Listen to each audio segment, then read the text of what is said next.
B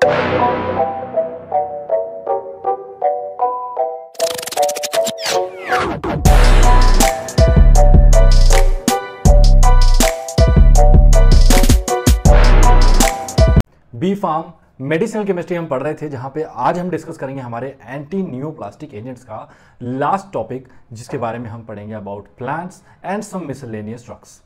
तो भाई plant product अगर हम देखे जाए तो भाई प्लांट प्रोडक्ट बहुत पहले से as an anti cancer agents use होते आ रहे हैं। ये तो अब डिस्कवरीज हो रही हैं कि सर कैंसर की ये दवाई बन गई, वो दवाई बन गई, इस तरीके से म्यूरोमिनैप बन रही है, दोस्तारलीमैप बन रही है, इस तरह की भी जो करंट न्यू जनरेशन ड्रग्स आ रही हैं। खैर अभी ये सब ट्रायल्स में ही हैं, लेकिन बहुत समय से जो हर्बल ड्रग्स हैं ये क्लासीफाई की गई हैं हमारी as an anti cancer agent, और ये बहुत ही पोटेंट ड्रग्स हैं। तो चलिए इनके बारे में देख लेते हैं कि for centuries herbal medicine have been used for treating various health problems in India. यानी कि जो हर्बल मेडिसिन हैं उनको भारत में बहुत तरीके से तरह तरह के डिजीजेस को ट्रीट करने के लिए हम यूज करते हैं।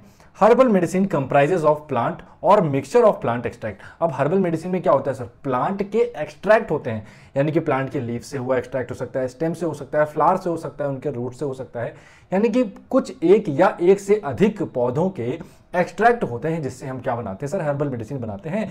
किस चीज के लिए? For treating illness and promoting the health, यानी कि हमारे डिजीज, हमारे सिकनेस, हमारे इलनेस को दूर करते हैं और हमारे हेल्थ को प्रमोट करते हैं, हमको हेल्दी बनाते हैं।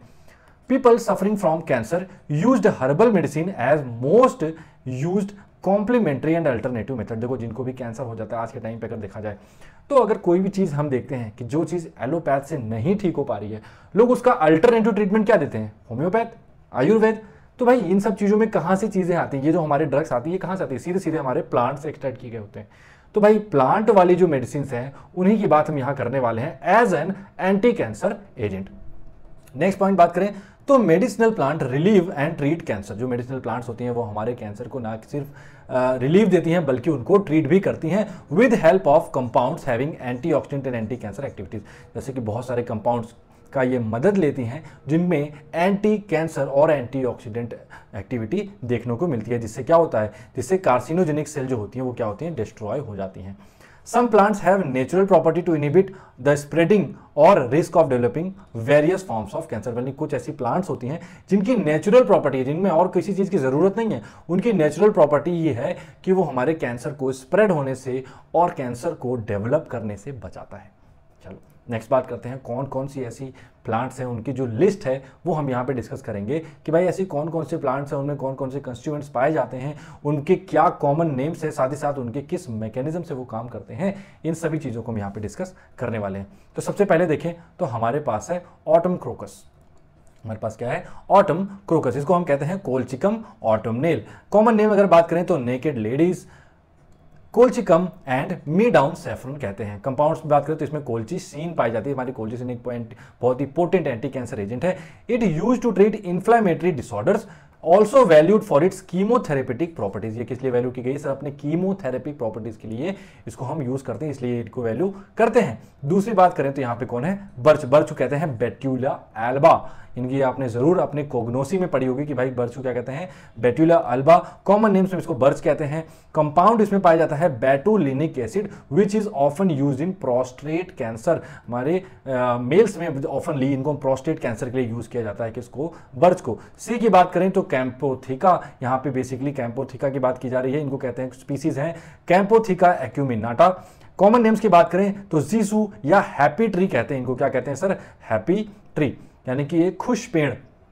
अब इनमें क्या पाया जाता है? कैंपोथीसिया, टोपोटिकैन, CPT 11 एंड 9, अमीनो कैम्प्टोथेसिन। देखो टोपोटिकैन, एरिनोटिकैन, ये जो हम कंपाउंड्स अपने हमारे फार्माकोलॉजी में हमने डिस्कस किया है, बेसिकली वो कंपाउंड्स हमारे कैंपोथिका से हमको देखने को मिलते हैं। These are used for cancer treatment. फिर आता है डोसीटैक्सिल एंड पैक्लीटैक्सिल। आपने ये दोनों कंपाउंड भी पढ़े होंगे। तो डोसीटैक्सिल की बात करें तो ये आता है, इसका स्पीसीज होता है टैक्सस बेकाटा। कॉमन नेम्स की बात करें इसको यू कहते हैं। This is comes from yew plant and इसमें कंपाउंड्स होते हैं docetaxel and taxol. This is used for breast and lung cancer. Okay, next बात करते हैं हेम्प।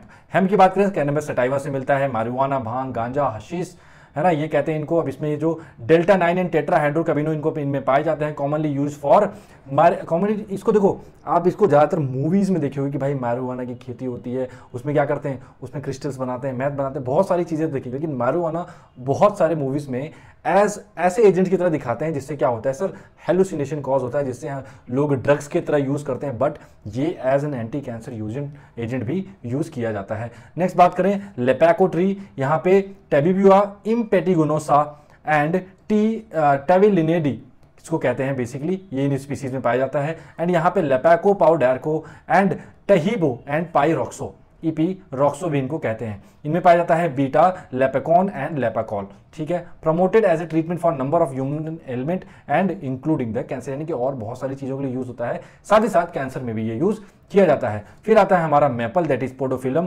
एंड पेल्टेटम, इसको कहते हैं डेविल्स एप्पल या हॉग एप्पल, इंडियन एप्पल भी कहते हैं, अम्ब्रेला प्लांट भी कहते हैं, क्योंकि इसका जो स्ट्रक्चर होता है वो एक अम्ब्रेला की तरह होता है। एंड लास्ट में इसको हम वाइल्ड लेमन के नाम से भी जानते हैं। अब इसमें पाया जाता है पोडोफिलोटॉक्सिन, इटोपोसाइड, पोडोफिलीन एसिड एंड टेनिपोसाइड। अब ये किसके लिए यूज होता है sir, lungs and testicular cancer के लिए यूज होता है, ये हमारे लंग्स के लिए यूज होता है और टेस्टिस के लिए भी यूज किए जाते हैं। नेक्स्ट बात करते हैं नोथापोडाइट्स ट्री, यानी इसमें इसको अगर हम स्पीसीज की बात करें तो इसमें होता है नोथोपोडाइट्स फोएटिडा, और इसमें जो इनके कंपाउंड्स होते हैं जो पाए जाते हैं दैट इज नोथापोडाइट्स ट्री। अब इसमें देखो क्या क्या पाया जाता है, एसिटिल कैम्प्टोथेसिन एंड कैम्प्टोथेसिन एंड साथ ही साथ स्कोपोलेटिन। ये देखो, ये तो हमारे एज एन जितने भी ये एजेंट्स हैं इन सभी को कभी न कभी आपने अपने फार्माकोग्नोसी में डिस्कस किया होगा। अब ये किस लिए यूज होते हैं sir, it is use in anti tumour, leukaemia में यूज होता है एंड रिफ्रैक्टरी ओवेरियन कैंसर में भी यूज होता है। नेक्स्ट बात करें पैसिफिक यू यानी टैक्सिस ब्रोफोबुलिया, इनको कहते हैं यू, और इसमें पाए जाते हैं पैक्लीटैक्सेल। हमने डोसीटैक्सेल ऑलरेडी डिस्कस कर लिया है, यहाँ पे हम डिस्कस कर रहे हैं पैक्सीटैक्सेल, और ये किस लिए पाए जाते हैं सर, रिफ्रैक्टरी ओवेरियन कैंसर के लिए हम इनको यूज करते हैं। अब आता है पेरीविंकल, पेरीविंकल को आप एक नाम से और जानते हैं दैट इज सदाबहार, सदाबहार कैथरैंथस रोसियस। अब इसको कहते हैं मेडास्कर पेरीविंकल, इनका कॉमन नेम है। इनमें पाए किसमें क्या, इसमें कौन कौन से कंपाउंड पाए जाते हैं जो कि बहुत फेमस है, विनक्रिस्टीन, विनब्लास्टिन, विंडेसिन एंड विनोरेबिलिन। अब इनमें किस लिए यूज होते हैं sir, leukaemia, lymphoma, breast, lungs and paediatric solid cancer के लिए इनको हम यूज करते हैं। ये सभी आप पूरा चार्ट देख सकते हो, यहाँ से मैं इसको एक बार क्लियर कर देता हूँ, आप इसका स्क्रीनशॉट ले सकते हो और इन पूरे चार्ट को आपको मेमोराइज करना है। इस चार्ट को भी आप क्लियर से देख सकते हो। आप इस डोसीटैक्सेल, यहाँ पे मैं लिखता हूँ ए, और यहाँ पे पैक्लीटैक्सेल बी, यहाँ पे आप इस डोसीटैक्सेल एंड हमने देखा था पैक्लीटैक्सेल, इसको आप यहाँ से क्या कर सकते हैं, कनेक्ट कर सकते हैं कि भाई ये दोनों क्या है, लगभग इनमें चीजें क्या है, सेम है। ठीक है, तो आइए अब इनके मैकेनिज्म को डिस्कस कर लेते हैं कि किस तरीके से जो हमारे प्लांट के प्रोडक्ट्स हैं, प्लांट के कंस्टिट्यूएंट्स हैं, ये as an anti cancer agents act करते हैं। तो सबसे पहला देखो, सबसे पहले क्या होता है, किस तरीके से काम करते हैं, disruption in the cell signal transduction pathway. अब कैंसरस सेल बढ़ रही हैं, इनका अनकंट्रोल्ड फॉर्मेशन होता चला जा रहा है, तो भाई कोई ऐसा सिग्नल होगा ना जिसकी वजह से ये काम कर रहे हैं, जिसकी वजह से इनको ये काम करना पड़ रहा है, यानी अनकंट्रोल्ड सेल का डिवीजन हो रहा है। तो ये कौन से सेल होते हैं सर, ये basically cell signalling transduction pathway होता है, यानी कि ये ट्रांसडक्शन सिग्नल अगर बंद हो जाए तो इनका जो फॉर्मेशन है वो भी क्या हो जाएगा, बंद हो जाएगा। तो क्या कहता है sir, cancer is related to defect in signal transduction protein that cause uncontrolled और एबनॉर्मल सेल ग्रोथ, यानी कैंसर किस चीज का रिजल्ट है, defect in signal transduction pathway, जिनकी वजह से अनकंट्रोल्ड और एबनॉर्मल सेल ग्रोथ होती है। Following are the various pathway through which herbal drugs block the signal transduction. ये कुछ मैकेनिज्म है जिससे हर्बल ड्रग्स क्या करती हैं, ब्लॉक करती हैं सिग्नल ट्रांसडक्शन को इन कैंसरस पेशेंट। पहली बात करें तो न्यूक्लियर फैक्टर NF-kB, NF-kB का काम क्या है sir, NF-kB along with AP1, यहां पे लिख लो आप AP1 यानी कि एक्टिवेटर प्रोटीन। इस चीज को डबल स्टार मार्क करके आप नोट करेंगे कि इन्हीं की वजह से ही क्या होता है सर, बहुत सारी जीन्स का रेगुलेशन होता है और उन जीन्स में प्रोग्राम्ड सेल डेथ, सेल्स का फॉर्मेशन और ऑन्कोजेनेसिस जैसी बड़ी बड़ी चीजें इनकी वजह से ही होती है। ठीक है, चलो पढ़ लेते हैं। तो न्यूक्लियर फैक्टर क्या है, with activator protein 1 is a transcription factor. ये क्या है, एक तरीके का ट्रांसक्रिप्शन फैक्टर है। ट्रांसक्रिप्शन आप लोगों को शॉर्ट में समझाएं तो डीएनए से आरएनए के प्रोसेस, आरएनए के बनने के प्रोसेस को हम कहते हैं ट्रांसक्रिप्शन। क्या कहते हैं सर, ट्रांसक्रिप्शन। और आरएनए से प्रोटीन को, ये भी बता देते हैं, तो इसको हम कहते हैं ट्रांसलेशन। ठीक है, बात क्लियर हो गई यहां पे। तो ये क्या है, एक तरीके का ट्रांसक्रिप्शन फैक्टर है। Controlling the various genes expression involve in oncogenesis, apoptosis and etcetera by extra cellular signal. बात क्लियर है, अभी हम लोग डिस्कस कर चुके हैं कि एक्स्ट्रा सेलुलर सिग्नल्स के द्वारा हमारे एनएफकेबी अलोंग विथ एक्टिवेटर प्रोटीन 1 ये क्या करते हैं, ये हमारी ऑन्कोजेनेसिस, एपोप्टोसिस, इन सभी फैक्टर्स को कंट्रोल करते हैं। ठीक, नेक्स्ट बात करते हैं, it is a protein complex जो कि रेगुलेट करता है हमारे डीएनए ट्रांसक्रिप्शन को, साइटोकाइन प्रोडक्शन को और सेल के सर्वाइवल को। अब ये तो हमने बात करी इनके फंक्शंस की कि ये क्या काम करते हैं। अब अगर इनमें कोई प्रॉब्लम आ जाए, कोई डिफेक्ट आ जाए, अगर इनका इनएप्रोप्रिएट रेगुलेशन हो तो क्या हो सकता है। चलो एक बार के लिए हम इनको क्लियर कर देते हैं। Inappropriate regulation of NFKB is related to cancer, inflammatory and auto immune diseases. इनकी वजह से ये सारी प्रॉब्लम्स हमको देखने को मिल सकती है, जिसमें कैंसर आता है, इन्फ्लामेटरी डिजीजेस होती हैं और ऑटो इम्यून डिजीजेस होती हैं। अब यहाँ पे एक एग्जांपल गिवन है कि ये किस तरीके से काम करते हैं। यहाँ पे हमने जिनसेंग का एग्जांपल लिया है। देखो इस चीज को अगर देखें, वैसे तो आप इसको पढ़ सकते हो, होता क्या है, हमारे पास है जिनसेंग। अब जिनसेंग कहाँ पाया जाता है सर? सर जिनसेंग पहाड़ों पे पाया जाता है। पहाड़ों पे कुछ होते हैं एक्सट्रैक्ट, हमारे कुछ प्लांट्स होते हैं, वहाँ पे हम जिनसेंग पाया जाता है। अब जिनसेंग करता क्या है, देखो जिनसेंग आया, जिनसेंग क्या करता है सर, यहाँ पे हमारी एनएफकेबी विद AP1 प्रेजेंट होती हैं हमारे कहाँ पे, लंग्स में। अब एनएफकेबी क्या कर रहा होता है सर, एनएफकेबी यहाँ पे बहुत खुश होता है, कुछ ज्यादा ही खुश होता है, इतना खुश होता है कि ये कुछ भी कर रहा होता है। और लंग्स में, ये देखो मैं लंग्स बना लेता हूँ एक छोटा सा, चलो ये तो मेरे यार ड्राइंग बड़ी खराब है, चलो लंग्स बना लेते हैं, ठीक है। अब इन लंग्स में क्या करते हैं, इन लंग्स में अनकंट्रोल्ड सेल का फॉर्मेशन करते चले जाते हैं, जिससे इन लंग्स का क्या होता है, जो शेप होता है वो भी खराब हो जाता है, प्लस इनमें आने वाली तरह तरह के डिफेक्ट्स होने लगते हैं और ये लंग्स क्या हो जाते हैं, सैड हो जाते हैं। लंग्स क्या हो जाते हैं, सैड हो जाते हैं। तो ये जिनसेंग इनमें क्या करता है सर, जिनसेंग आता है, इनसे कहता है सुनो भैया तुम इतना ज्यादा काम मत करो, थोड़ा आराम से करो। और इनको कहता है तुम अभी बहुत खुश हो चुके, बहुत जग चुके, अब तुम थोड़ी देर के लिए सो जाओ, थोड़ी देर के लिए क्या हो जाओ, सो जाओ। तो ये क्या हो जाते हैं, सो जाते हैं। अब सो जाते हैं यानी कि इनको क्या कर देता है, ब्लॉक कर देता है। अब जब जिनसेंग ने एनएफकेबी को ब्लॉक कर दिया तो हमारे जो लंग्स में अनकंट्रोल्ड जो सेल्स का फॉर्मेशन हो रहा था वो भी क्या होगा, रुक जाएगा और हमारी लंग्स क्या हो जाएंगे, फिर से हैप्पी हो जाने वाली हैं। आई होप आपको ये मैकेनिज्म पूरी तरह से समझ में आ गया होगा। चलो इसी के साथ अब आगे बढ़ते हैं। ये चीज आप यहां से पढ़ सकते हो, इसको लैंग्वेज में किस तरीके से लिखना है। नेक्स्ट बात करते हैं protein tyrosine kinase PKT pathway. अब पीकेटी पाथवे क्या कहता है, protein tyrosine PTK enzyme is named so because it transfer phosphate group to the protein in the cell. ये क्या करता है, प्रोटीन्स पे फॉस्फेट ग्रुप ट्रांसफर करता है। कौन, हमारा प्रोटीन टायरोसिन काइनेज। इट में function as an active and inactive form in various cellular reaction. ये एक्टिव और इनएक्टिव फॉर्म में बहुत सारे सेलुलर रिएक्शन में काम करते हैं। And it causes growth in signal transduction to cell. ये सिग्नल ट्रांसडक्शन में ग्रोथ कॉज कराते हैं। ठीक है, ये बातें क्लियर हो गई। तो इस पर भी हमारे जो प्लांट प्रोडक्ट्स हैं वो काम करते हैं, इनको रेगुलेट करते हैं और अनकंट्रोल सेल के प्रोलिफरेशन को क्या करते हैं, रोकते हैं।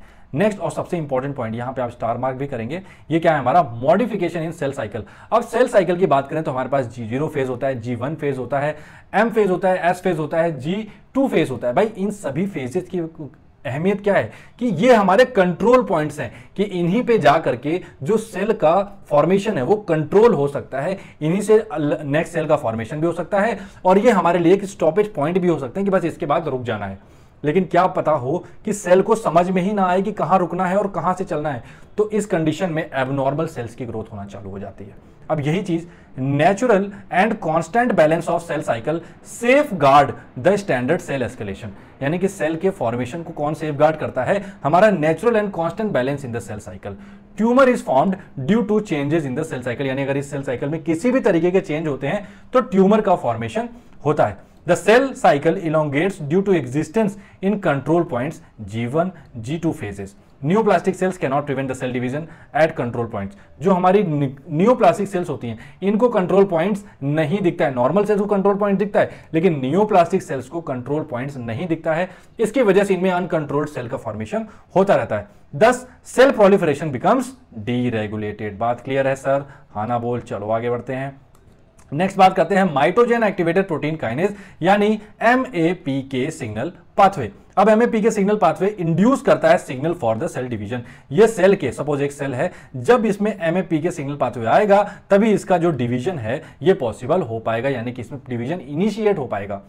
Therefore, carcinogenesis occur due to deregulation of MAPK signal pathway, यानी कि जब भी MAPK सिग्नल पाथवे का डीरेगुलेशन होगा तो क्या होगा, कार्सिनोजेनेसिस अकर होगी। और ये टेक्निक कहां पे, this technique are used to induce apoptosis, ये टेक्निक को हम प्रोग्राम्ड सेल डेथ के लिए भी यूज करते हैं, फॉर एग्जांपल एपोप्टोसिस। नेक्स्ट बात करें साइक्लोऑक्सीजनेस COX-2 पाथवे, तो भाई COX-2 हमने ऑलरेडी पढ़ रखा है, आपको कमेंट करना है जरूर से कि COX-2 हमने किस चैप्टर में पढ़ा है और उसके एक सबसे इंपॉर्टेंट ड्रग का नाम मेंशन करना है, ठीक। Cyclooxygenase 2 inhibitor catalyse the prostaglandin synthesis, ये क्या करता है, प्रोस्टाग्लैंडिन सिंथेसिस को कैटेलाइज करता है। Inhibition block the cell proliferation, इनकी इनहिबिशन से सेल का प्रोलिफरेशन ब्लॉक हो जाता है और जो ट्यूमरस सेल का ग्रोथ है ये भी क्या हो जाता है, इनहिबिटेड हो जाता है, ठीक। इंटरवेंशन विथ माइक्रोट्यूब्यूल्स, अब माइक्रोट्यूब्यूल्स की बात करें, जब भी आप माइटोसिस पढ़ेंगे तो उसमें माइक्रोट्यूब्यूल स्ट्रक्चर आपको देखने को मिलता है, जो हमारी डॉटर क्रोमेटिड्स होती हैं, क्रोमोसोम्स होते हैं, यहां पे ये काम करते हैं। तो चलिए देखते हैं किस तरीके से काम करते हैं। This tubules are microscopically small and found in cell cytoplasm, ये बहुत ही छोटे होते हैं और हमारे साइटोप्लाज्म में पाए जाते हैं।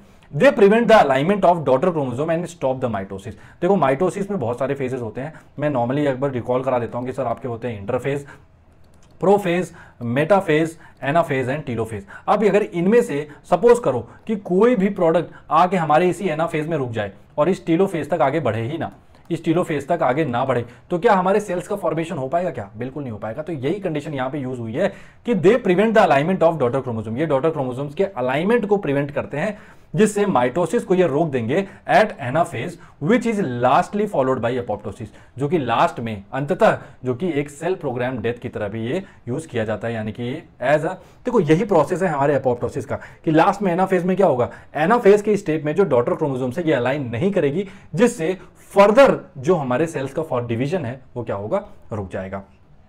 बात क्लियर है। हर देखो एक बात को मैं दो बार दोहराता हूं जिससे जो भी पॉइंट्स हैं वो आपको क्रिस्टल क्लियर हो जाएं। अगर आपको ये चीज प्रॉब्लम नजर आती है कि भाई ये तो हमने पढ़ा हुआ है तो आप स्किप करके आगे बढ़ सकते हो, लेकिन ये उन बच्चों के लिए है जो अपनी पढ़ाई जस्ट अभी स्टार्ट कर रहे हैं या उनको बेसिक से समझना है, तो उनके लिए ये वीडियो है कि भाई आप शुरू से ही हर एक पॉइंट को क्लियर करते हुए चल सकते हो। नेक्स्ट बात करते हैं herbaceous plant phytochemical like विनका alkaloids, हमने विनका एल्कलॉइड्स पढ़ा है, विन क्रिस्टीन, विन ब्लास्टिन भी डिस्कस भी किया है। तो भाई ये क्या करती हैं, as well as taxins are essential microtubulin binding factor. तो यहां पे अगर हमसे पूछा जाए, क्वेश्चन आता है कि माइक्रोट्यूबुलिन बाइंडिंग फैक्टर्स के नाम बताओ, आपको क्वेश्चन में आएगा या फिर ऑप्शन में दे सकते हैं कि हमारे पास है विन क्रिस्टीन, विन ब्लास्टिन या फिर आएगा टैक्सिन्स। अब इनमें से या फिर लास्ट में रहेगा ऑल ऑफ द अबव, तो आपको मार्क करना है ऑल ऑफ द अबव, जिसमें टैक्सिन्स भी आएंगे, विन का एल्कलॉइड्स भी आएंगे, vinca alkaloids including vincristine and vinblastine. फिर नेक्स्ट बात करते हैं टोपो आइसोमरेज इनहिबिटर, इनको हम टोपो आइसोमरेज इनहिबिटर्स, ठीक है, बात इस तरीके से हम इनको लिखते हैं। Herbal drugs have an important role in cancer treatment with balancing the capacity of topoisomerase, यानी कि जो हमारे टोपो आइसोमरेज हैं अगर ये एक बैलेंस्ड फॉर्म में रहते हैं तो ये क्या होते हैं, हमारे बॉडी के लिए ठीक है, लेकिन अगर ये बैलेंस फॉर्म से ज्यादा हो गए या इनमें कुछ डीरेगुलेशन होता है तो जिनकी वजह से हमारे बॉडी में डिफेक्ट्स पैदा होते हैं। Camptothecins block the topoisomerase 1 and epipodophyllotoxin block the topoisomerase 2। हमारी जो कैम्प्टोथेसिन होती है हमने अभी प्लांट पढ़ा है और एपिपेडोफिलोटॉक्सिन पढ़ा है, तो ये क्या करती हैं, अगर सी देखें तो कैम्प्टोथेसिन ब्लॉक टोपोआइसोमरेज 1 एंड हमारी जो एपिपेडोफिलोटॉक्सिन है ये क्या करती हैं, टोपोआइसोमरेज 2 को ये ब्लॉक करती हैं। ठीक है, बात क्लियर हो गया। अब बात करते हैं इंडिविजुअल ड्रग की। सबसे पहले हमारे पास है इटोपोसाइड। तो etoposide is a semi synthetic derivative of podophyllotoxin. It is a chemotherapy medication use for treating various forms of cancer like testicular cancer, lung cancer, lymphoma, leukaemia, neuroblastoma and ovarian cancer. It is administered through oral and intravenous route, यानी कि इनको oral as well as IV दोनों ही तरीके से इनको हम prescribe कर सकते हैं। ये इनका स्ट्रक्चर है जो कि आपको लर्न कर लेना है। मैकेनिज्म की बात करें तो etoposide blocks the DNA isomerase 2, hence inhibit the DNA religation. जो डीएनए का रीलाइगेशन होता है ये उसको क्या करते हैं, प्रिवेंट करते हैं। It causes critical errors in DNA synthesis at pre mitotic stage, यानी कि माइटोटिक स्टेज से पहले ये कुछ एरर कॉज करते हैं जिसके द्वारा जो हमारा सेल डिवीजन है वो क्या हो जाता है, डिसरप्ट हो जाता है। It also lead to apoptosis of cancer cell. Etoposide is a cell cycle dependent and also phase specific. Etoposide क्या है सर, स्पेसिफिक फेज में काम करती है और ऑल्सो सेल साइकिल डिपेंडेंट इनको हम कह सकते हैं। क्यों कह सकते हैं, क्योंकि सर स्पेसिफिक हमारे फेजेस में काम कर रही हैं। इट मेनली अफेक्ट्स इन कौन कौन से फेजेस में, S phase and G2 phase of cell division. तो जब भी आपसे पूछा जाए कि भाई हमारे इटोपोसाइट कहां कहां काम करती हैं, तो यहीं पे मेंशन कर लो सर इटोपोसाइट एक तो ओरल और आईवी दोनों देते हैं, साथ ही साथ ये हमारे एस और G2 फेज दोनों में ही काम करते हैं। ठीक है, नेक्स्ट बात करते हैं exert and anti tumour activity by inhibiting topoisomerase 2 alpha isoform. किसको ब्लॉक करती हैं सर? टोपोआइसोमरेज 2। ये भी यहां पे लिख लो कि इट ब्लॉक्स टोपोआइसोमरेज 2। ठीक है, बात क्लियर है। It also inhibit the beta isoform but inhibition of this target is not related to the anti-tumor activity but to carcinogenic effect। ठीक है, बात क्लियर है कि ये इससे रिलेटेड नहीं है, बट फिर भी आपको जान लेना तो जरूरी है। यूजेस की बात करें तो कॉम्बिनेशन थेरेपी में यूज होता है for treating the refractory testicular tumours. First line drug है in treating the small cell lung cancer and also it is use for treating the malignancy lymphoma and non lymphocytic leukaemia and glioblastoma and multiform. ठीक है, अब vinblastine sulphate की बात करें, vinblastine हमारे win के alkaloid से हमको मिलती है, तो vinblastine sulphate is the sulfate salt of vinblastin which is natural alkaloids obtained from Catharanthus roseus, Madagascar periwinkle भी कहते हैं इसको। This plant possess anti neoplastic property। ये हो गई इनकी क्या स्ट्रक्चर, इस स्ट्रक्चर पे स्टार मार्क करेंगे क्योंकि कई बार ये स्ट्रक्चर पूछा जा चुका है, आपको इसको लर्न रखना है। मैकेनिज्म की बात करें तो vinblastine sulphate exert an anti tumour activity by interacting with tubulin and inhibiting the mitosis at metaphase. क्या करता है देखो, ये किसको बाइंड करती है? ट्यूबुलिन को बाइंड करती है और मेटाफेज पे ये ब्लॉक कर देती हैं। हमने ऑलरेडी डिस्कस किया सर IP-MAT-C। तो IP-MAT-C अगर बात करें IP-MAT-C तो यहाँ पे इंटरफेस, प्रोफेज, मेटाफेज, इसी मेटाफेज पे ये क्या करती हैं, जो माइटोसिस है उसको अरेस्ट कर देती हैं, उसको रोक देती हैं by interacting with tubulin structures. और ट्यूबुलिन स्ट्रक्चर क्या होते हैं अभी भी हमने डिस्कस किया है, क्या होते हैं, क्या दिमाग में आ रहा है क्या? Tubulin are smaller structures found in cytoplasm. ये बहुत ही स्मॉल स्ट्रक्चर होती हैं, माइक्रो स्ट्रक्चर्स होते हैं जो कि हमारे साइटोप्लाज्म में देखने को मिलते हैं। Vinblastin binds to microtubular proteins of mitotic spindle and causes crystallization of microtubules and mitotic arrest और cell death। इसकी वजह से क्या होता है? माइटोटिक अरेस्ट हो जाता है या सेल डेथ हो जाता है। कैसे? ये हमारे साइटोप्लाज्म में प्रेजेंट होते हैं। कौन? हमारे माइटोटिक स्पिंडल्स। अब इनमें जाएगा ये कौन? विनक्रिस्टिन या विनब्लास्टिन पे जाएगा, इन पे बाइंड करेगा और जैसे ही ये बाइंड करेगा इनका क्या करा देगा? क्रिस्टलाइजेशन करा देगा। किसका? माइक्रोट्यूब्यूल्स का। और माइटोटिक जो फेज है वो मेटाफेज में ही क्या हो जाएगा? अरेस्ट हो जाएगा। यानी कि अरेस्ट मतलब कि कोई पुलिस के पास नहीं जाएगा, अरेस्ट मतलब रुक जाएगा, बंद हो जाएगा। यूजेस की बात करें, ब्रेस्ट कैंसर में यूज होता है, टेस्टिकुलर कैंसर में यूज होता है, lymphomas, neuroblastoma, Hodgkin, non Hodgkin lymphomas, mycosis fungoides and histiocytosis and Kaposi sarcoma में यूज होता है। कोई भी 4 यूजेस ऊपर के आपको लर्न कर लेने हैं। विनक्रिस्टिन सल्फेट की बात करें तो vincristine sulphate is a sulphate salt of natural alkaloids obtained from catharanthus roseus. This plant has anti mitotic and anti neoplastic activity. Same चीज है, स्ट्रक्चर आप वहां से नोट करेंगे। Second, calmodulin dependent calcium transport ATPase activity, cellular respiration show करता है, biosynthesis of nucleophilic and lipid. Uses की बात करें, it is use for treating acute lymphatic leukaemia ALL, Hodgkin's lymphoma, non हॉटकिंस lymphoma, Wilms tumour and neuroblastoma, rhabdomyosarcoma. Next बात करें तो liposomal vincristine is use for treating the relapsed Philadelphia chromosomes negative PH and acute lymphoblastic leukaemia में use होते हैं। वो बहुत ही specialised नाम है, तो स्पेशलाइज्ड क्वेश्चन है, सिंपल टारगेट है। अगर इस तरीके का नाम आया तो कोई और ऑप्शन नहीं, सिर्फ और सिर्फ क्या टिक होने वाला है? विनक्रिस्टिन। ठीक है, अब मिसलेनियस ड्रग्स की तरफ बढ़ते हैं। इसमें डायरेक्ट हम इंडिविजुअल ड्रग्स पढ़ेंगे। सिसप्लेटिन की बात करते हैं, हमारी जो प्लेटिनम कंपाउंड्स होती हैं, सिसप्लेटिन और सिसप्लेटिनम और सिस डाइमेंडियम डाइक्लोरोप्लेटिनम, इसमें आता है CDDP कहते हैं हम इनको। Is a platinum based chemotherapy drug. It is used for treating many types of cancer such as sarcoma and some carcinomas, small cell lung cancer and ovarian cancer, lymphomas and germ cell tumours. ये क्या हो गए? इनके structure हो गई। हमने बताया था, ऑलरेडी डिस्कस कर चुके हैं अपने फर्स्ट वीडियो में, तो वहां से आप इनको रेफर कर सकते हैं कि कैसे इनको लर्न करना है। मैकेनिज्म की बात करें तो cisplatin destroy the cancerous cell by binding to the DNA and interfering with repair mechanism. ये क्या करते हैं? हमारे DNA से बाइंड करते हैं और जो रिपेयर मैकेनिज्म है सेल्स का, ये उसको हिंडर करते हैं। वन सेकेंड, क्या करते हैं? ये रिपेयर मैकेनिज्म को हिंडर करते हैं, thus ultimately cause the cell death. इसकी वजह से क्या होता है? सेल डेथ होता है जब भी हमारी सिसप्लेटिन मॉलिक्यूल्स है पेनिट्रेट करती है हमारे सेल मेम्ब्रेन को and one of its chloride ion is replaced by a water molecule. जो वाटर मॉलिक्यूल है उससे रिप्लेस हो जाता है कौन? इनका एक chloride ion. The structure obtained then binds to the single nitrogen on the DNA. अब देखो यहां से क्या हो गया, जो स्ट्रक्चर हमको मिला वाटर हट के क्लोराइड जुड़ गया, अब क्लोराइड वाला जो स्ट्रक्चर है ये फर्दर जाके हमारे बाइंड कर जाता है single nitrogen on a DNA nucleotide. अब जो इससे फर्दर जो डीएनए का फॉर्मेशन होगा वो क्या होगा सर, फॉल्टी डीएनए होगा। ये असली डीएनए तो है नहीं, तो इसकी वजह से क्या होगा, जो फर्दर जो हमारे डेवलपमेंट है सेल्स के ये नहीं हो पाएंगे। Another water molecule replaces the second chloride ion and the platinum binds to the second nucleotide। अब जो दूसरा वाटर मॉलिक्यूल है ये रिप्लेस करेगा किसको सर, क्लोराइड आयंस को रिप्लेस करेगा, and the platinum binds to the second nucleotide. उस जगह पे कौन बाइंड करेगा सर, प्लेटिनम बाइंड कर जाता है। अब प्लेटिनम बाइंड कर गया तो क्या होगा, studies of cisplatin bind to DNA have shown a preference for N7 two adjacent guanines in the same strand. ये वही प्रोसेस है, ये वही मैकेनिज्म है जो हमने सबसे पहले पढ़ा था हमारी एल्काइलेटिंग एजेंट्स के लिए।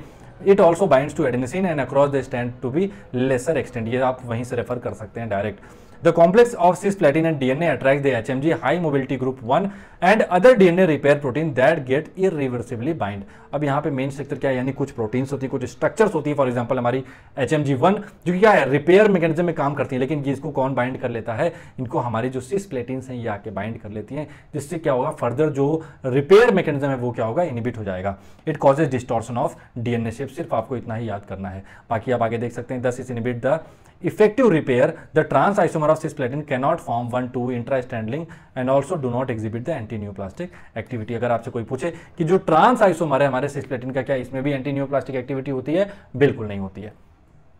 uses metastatic testicular tumor, metastatic ovarian tumor and advanced bladder cancer। फिर आता है mitotane. Mitotane is a derivate of diphenyl dichloroethane which is an insecticide and block the cell adrenal cortex and production of their hormones। ठीक है, तो क्या करता है sir, adrenal cortex और उनके हार्मोन्स की प्रोडक्शन को रोक देता है। It is used in the treatment of adrenocortical tumour causes CNS damage. ठीक है, मैकेनिज्म की बात करें, ये है इनका स्ट्रक्चर।